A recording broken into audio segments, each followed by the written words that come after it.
plažu u Hrvatskoj, Vukovarsku Adu. Od danas se tamo plovi besplatno, a kroz dunavsku avanturu zaplovila i naša slavonska ekipa. Do poznate Vukovarske Ade, prekrasnog otoka na Dunavu, možete doći samo čamcem, pa smo se ukrcali u jedan. Njime kormilare članovi ribolovne udruge Dunav, jer u dogovoru s gradom sve posjetitelje do Ade voze besplatno.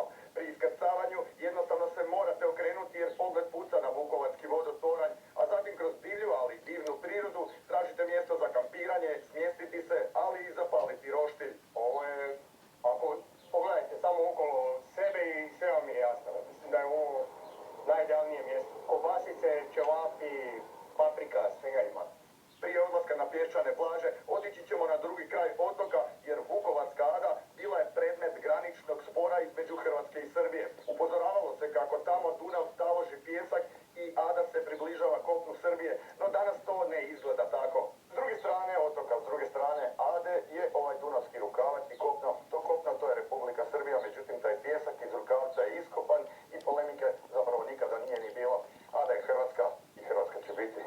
A onda pravac na pješčanu plažu. Mnogi su već tamo i sa svojim čamcima. Jesi uđio? Ovo ti naše more.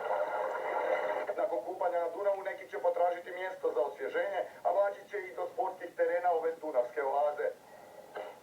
Ali nakon toga ponovno će se potražiti osvježenje u Dunavu. Osvježovali?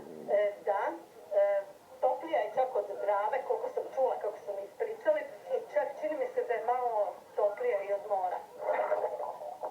Morali smo to i sami probati i gospođa Kata je u pravu. Dunav je spektakularan.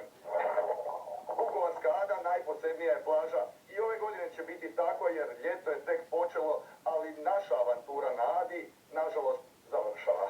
Lijepo vrijeme na Dunavu za danas smo potrošili, a nazad se vraćamo isto kako smo i došli, čamcem. No, jedno je sigurno, na prekrasnu Adu sigurno se vraćamo.